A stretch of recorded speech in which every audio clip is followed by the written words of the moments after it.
Já bateu um papo. Agora vamos conversar, não ainda sobre esse assunto, mas sobre teatro, que é muito bacana também, que é a montagem do espetáculo Édipo Rei, pelos alunos da Escola de Teatro Dança da UFPA. Batemos um papo com o Renan Delmont, que é professor da escola, diretor do espetáculo, e com o Silva Ferreira, que é ator, aluno da escola e que está nessa montagem, não é isso? Isso.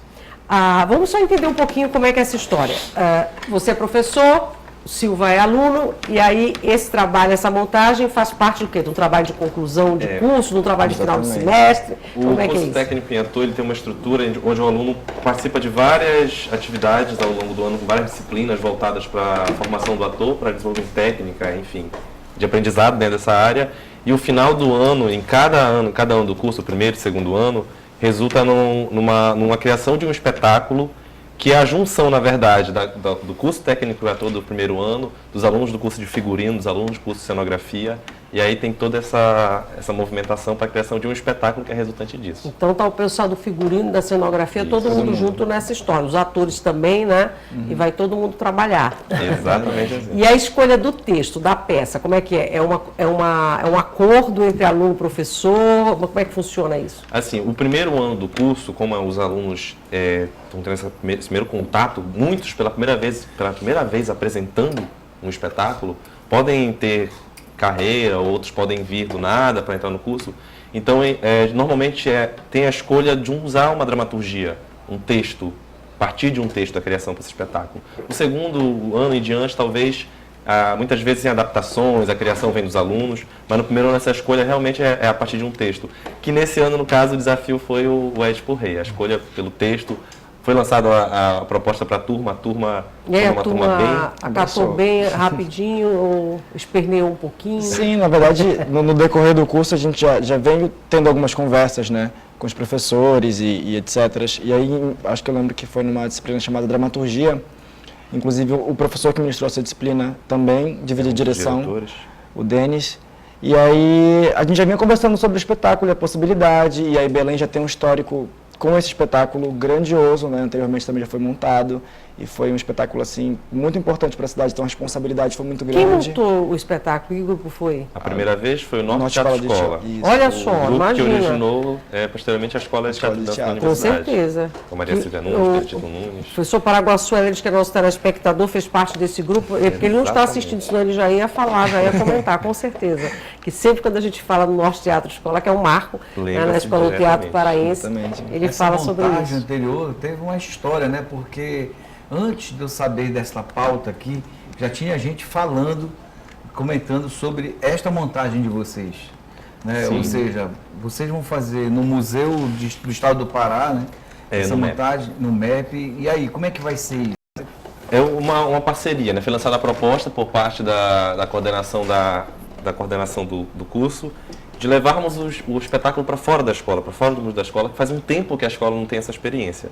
E aí foi lançada a proposta, teve articulação com a Secretaria de Cultura, com o Museu do Estado do Pará, e aceitaram. Foi uma proposta assim, muito bem quista por eles. É a primeira vez que o espetáculo de teatro vai para o Museu do Estado do Pará, é a primeira vez que é apresentado um espetáculo de teatro lá. Né? É apresentado normalmente várias performances, vários atos artísticos, mas um espetáculo teatral mesmo. Show, música tem bastante e tal, mas teatro mesmo é a primeira vez. E aí vem esse desafio de transformar aquele espaço, que não é um teatro, que não é um espaço teatral em si, mas transformar esse espaço para a teatralidade, para esse universo, para eles. Mas em que sala vocês vão fazer? Porque o museu é enorme, é lindo. É naquele salão maravilhoso do museu, com aquelas duas colunas das cadeiras que tem lá. Que é aquele principal, né?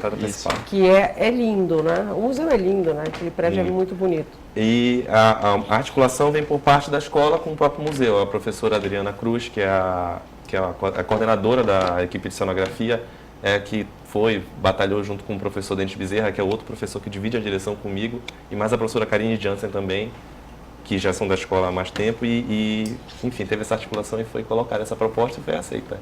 Renan, como é que tu vês, assim, os novos atores, assim, essa turma que já está, inclusive, indo para participar de novelas e tal, como é que tu vês essa turma, assim, como é que eles estão, assim, na questão técnica, ou seja, está em desenvolvimento, como é o teu olhar diante, assim, desse quadro que a gente vê, o teatro no Brasil hoje? Eu vejo que existe uma grande ânsia, né? Não em si por ser ator ou por ser artista, por ser essa pessoa que cria, que sente, que vive. Eu vejo uma ânsia por ser famoso, por ter prestígio. E muitas vezes isso acaba tendo um certo atropelo de fases. Um ator, ele é mais do que subir no palco. O Bruno agora sabe explicar muito bem isso, né, Bruno? Que é mais do que subir no palco, é mais do que pegar um texto. É descobrir, é se descobrir também em muitos momentos. E esses atropelos, essa ansiedade e principalmente essa prioridade que é desviada do que é um trabalho artístico, eu acho que acaba se perdendo a essência do que é ser ator. Eu vejo dessa forma. Lógico que existem também muitos que lutam, que batalham para ter seu espaço em novelas, em teledramaturgia, e que investem sim. E esse a gente percebe, é notório a diferença da sua atuação, a diferença do seu trabalho em cena. É isso, Silvio? Você que é ator? Eu acho que, na verdade, quando a gente escolhe fazer não, né? Quando a gente acaba sendo sugado para esse mundo, e eu digo mundo, eu digo a arte em geral, porque a música, o teatro, a dança, eles vão sugando a gente na particularidade, entendeu? E aí o teatro, para quem faz teatro, entende como é a situação do teatro hoje em dia no Brasil, entende como é que é a situação inteira, e se escolhe e opta por fazer isso, então é porque realmente tem esse plano. Tem outras pessoas que têm, digamos, outras estratégias para a sua vida em relação ao teatro, que aí já lida com a imagem, que aí já lida com outras questões que já fogem ao que me interessa e me dá... E me interessa, e me mantém ainda no teatro, na verdade. Eu acho que é isso. A escola de teatro, na verdade, ela é um ponto onde a gente pode encontrar muito disso, porque a gente consegue conversar com pessoas de outros nichos, né? Cenografia, cenógrafos, sonoplastas, iluminadores, diretores, e a escola fomenta muita coisa, assim como a cidade também não para, fervilha teatro também. É verdade. Então... São três coisinhas. Primeiro que nós temos fotos para mostrar dos ensaios do espetáculo, eu vou segurar um pouquinho. A Flavinha está me dizendo que tem pergunta para vocês, mas eu vou segurar um pouquinho, porque eu quero logo falar sobre a peça, porque afinal de contas é um clássico, né, do teatro grego. É um texto que as pessoas podem não conhecer a história profundamente, mas Édipo, Jocasta, Laio, esse triângulo, né, a paixão da mãe pelo filho, e aí o complexo de Édipo, né, do Freud, da psicanálise e tal, que foi com base nesse texto. Enfim, isso aí as pessoas têm uma ideia. Queria falar um pouquinho da escolha desse texto, porque recaiu sobre ele, é um texto muito rico, não sei da dificuldade de vocês também, que são atores que ainda não são atores formados, né, ainda estão, né, estudando. A vida inteira. Vai estudar a vida inteira, mas enfim, não tem tanta experiência, como é que é encarar um texto desses? Assim, o processo de escolha desse texto começou a ser fomentado pelo professor Denis Bezerra, que foi professor deles em outras disciplinas antes da interpretação, prática de montagem, que são as disciplinas que já chegam como carro-chefe para a criação desse espetáculo. Carro-chefe não, mas que já vão desaguar nesse espetáculo. E o professor Denis, como historiador, ele não é só professor da escola de teatro, ele é um historiador, ele estuda a história do teatro não só no Pará como no Brasil, e entende a importância desse texto não só para desafiar um aluno, não só para desafiar os diretores, mas como esse texto é importante para a formação tanto de opinião como formação artística, inclusive de teorias no Ocidente. Como coloca artes, o Sigmund Freud consegue trazer, consegue analisar essa obra e transcrever para a gente através de um processo do ser humano, que é um processo que todo ser humano passa durante um período de sua vida, durante um momento de sua vida na sua infância. E aí, outra grande... Essa identificação do menino com a mãe, com a mãe, da menina com o pai, do menino com a mãe. E outro grande ponto que foi favorável à escolha desse texto são as histórias dentro da história.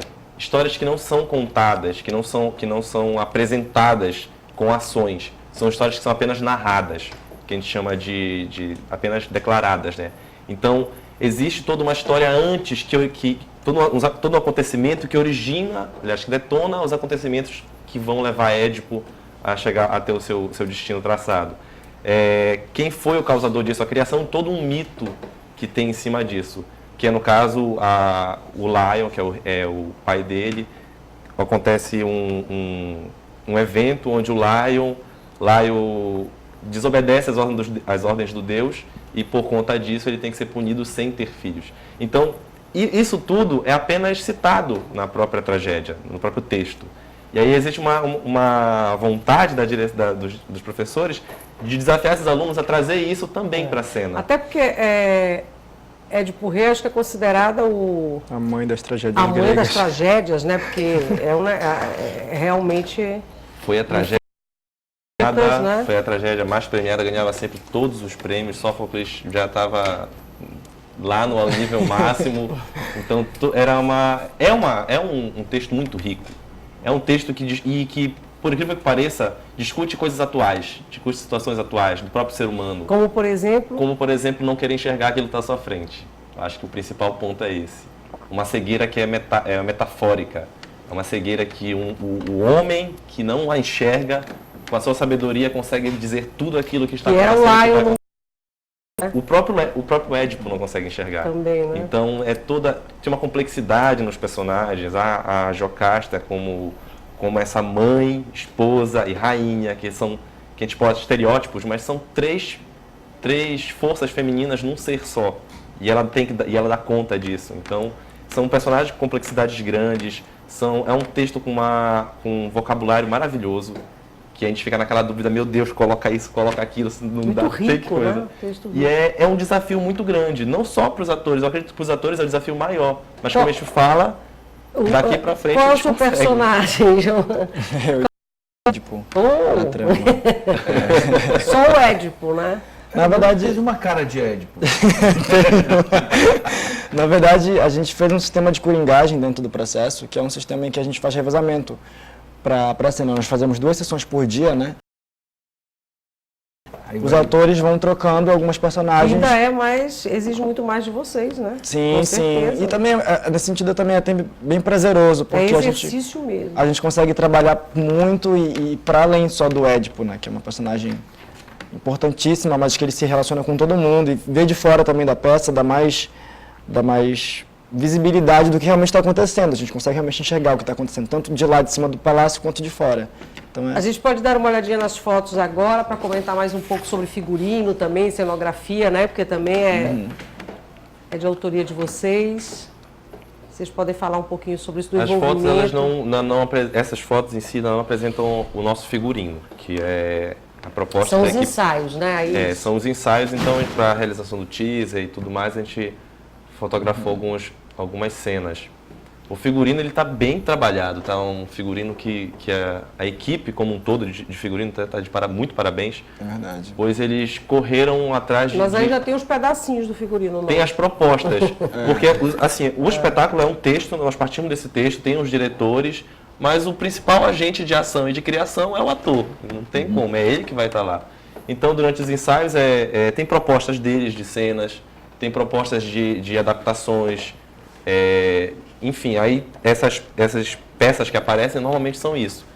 Protótipos da equipe de figurino, por exemplo, para testar um tipo de figurino, coloca durante o ensaio para ver como funciona, para depois voltar para a equipe de trabalho, para poder concretizar. É um grande laboratório. Agora, eu estou vendo, pelo meu ponto de vista, vocês vão ter 2 desafios, né?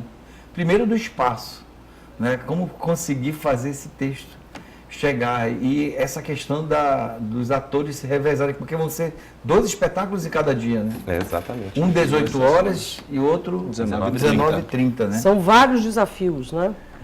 E aí eu acho que vale a pena ir lá, minha amiga, pra gente ver isso. No MEP, Museu do Estado do Pará. É gratuito, paga, como é que Vai faz? ser entrada franca, a distribuição dos ingressos começa 1 hora antes de cada sessão, ou seja, às 5 horas da tarde às 5h30. Aí tem aquela questão de, acabou os ingressos da primeira sessão, talvez possa, claro, já distribuir os para a segunda sessão. A partir de amanhã, né? Sexta, sábado, domingo. Sexta, sábado e domingo. Sempre nesses horários, às 18 e às 19h30, 2 sessões. É isso? E vocês todos nesse rodízio, digamos assim, de personagens. É uma escolha que nós temos porque, além de ser um espetáculo, é uma atividade artística, mas, sobretudo, é uma atividade de formação e educacional. Então, eles têm que ter essa experiência também da observação do outro. Sim. E aí, isso, além da observação, tem mais um desafio, que é ter um outro personagem para fazer.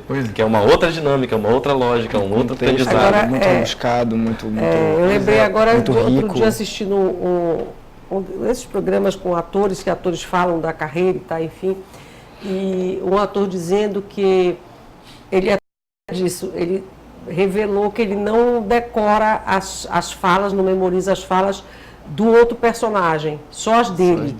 E ele entre si não sabe nada que eu né?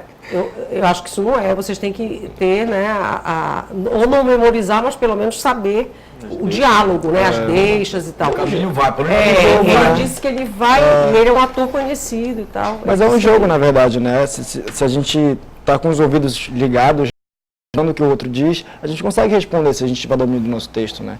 Na verdade, o teatro é esse, é o jogo, é olhar no olho da pessoa e conversar com ela, como a gente está fazendo aqui agora. Só que com um texto já pré-escrito, então meses de ensaio. Acho que o Marlon Brando, no Poderoso Chefão, ele botava as falas dele no outro ator aqui, ele ia a lenda, assim. Não sei se é lenda, né? Dizem que mas aí, se no Poderoso Chefão é outro filme. Teatro, cinema, mas, Eu adoro lendas.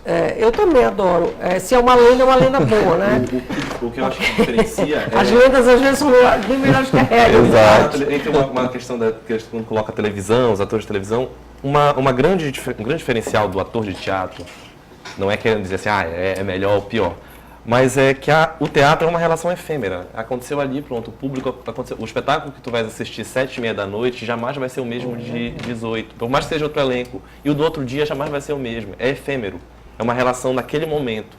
Então, quando o ator entra em cena apenas com o seu texto decorado, ou com as suas deixas prontas, ele vai se limitar a copiar.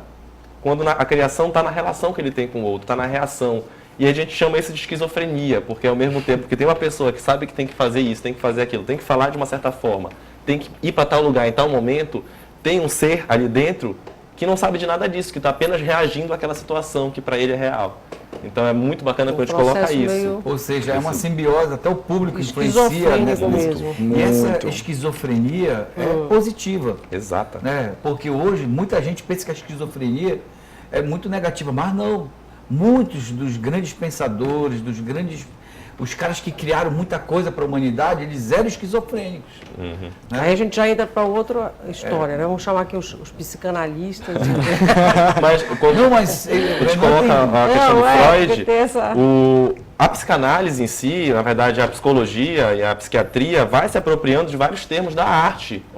Complexo de Édipo, complexo de narcisismo. Né? Então são mitos, são coisas que vêm da arte, da história, que eles se apropriam. Queridos, eu tenho que chamar o intervalo. Ficou uma pergunta, é isso? Uma só, vamos fazer logo agora nesse bloco. Tá, do Alex Barata, ele quer saber, na opinião de vocês, por que as tragédias gregas e as peças de Shakespeare permanecem tão atuais? Em poucas palavras. Acredito que pela qualidade, pelo desafio que é fazer. E pelo prazer que você tem. É isso, Silvio? Eu acho que sim, ela se mantém viva porque as pessoas ainda se interessam por elas. Então, que falam coisas do dia a dia, né? Você também quer dizer alguma coisa sobre os Acho que a vida é uma tragédia, né? Mas uma deliciosa. Então pronto. Olha, bacana. Parabéns, Renan, teu nome para toda a equipe. Muito bom, viu? Foi muito bom. Sucesso para vocês, sorte, né? Essa não é a palavra que se diz no teatro, mas enfim. Bom espetáculo para vocês. Édipo Rei, então, no Museu do Estado do Pará, sexta, sábado e domingo, agora neste final de semana, em 2 sessões, às 18 horas e às 7h30 da noite, 19h30.